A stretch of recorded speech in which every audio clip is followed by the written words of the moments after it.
Whispers of the abandoned school. At the edge of the quiet town of Aokigahara stood an old wooden schoolhouse. The paint had long since peeled away, the windows shattered, and the once proud bell tower leaned with age. Nobody had studied there for decades, not since the fire.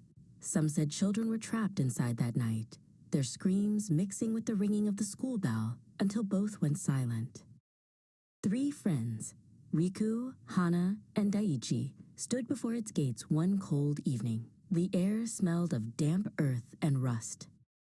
"Everyone says it's haunted," Hana whispered. "That's why we're going in," Riku smirked, gripping his flashlight. Daiichi swallowed hard, his breath clouding in the night air, but he followed.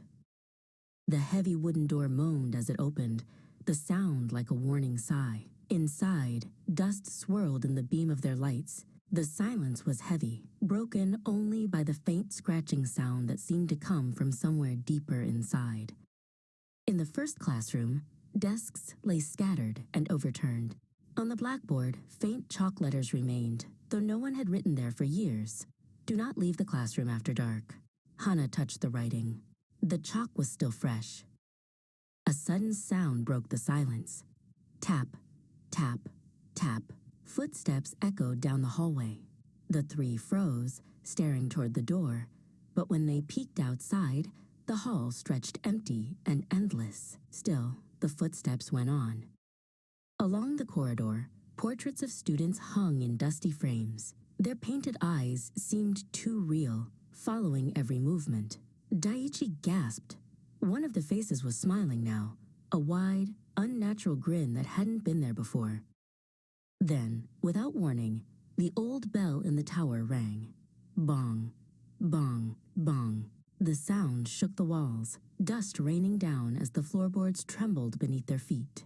In the corner of the stairwell, they saw her. A girl in a tattered school uniform stood motionless, her long black hair covering her face. "Hello?"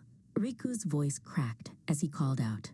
The girl lifted her head. Her skin was deathly pale, her eyes hollow, and her mouth was sewn shut with black thread.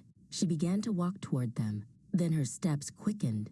Her head jerked with each movement until she was running, and as she ran, her stitched lips split open with a tearing sound, unleashing a scream that pierced the halls. The 3 friends ran, their panicked footsteps thundering through the endless corridors. Desks toppled, doors slammed, and the bell continued to ring above them as though mocking their escape. At last, they shoved open the front door and stumbled into the night air. The school stood still behind them, silent once more, as if nothing had happened. Only the echo of the bell lingered. They thought they had escaped, but later that night, Hana awoke to a scratching sound at her bedroom window. Heart racing, she pulled back the curtain. A pale hand pressed against the glass. Behind it, in the moonlight, stood the same girl from the school, her mouth no longer sewn, but twisted into a smile that stretched far too wide.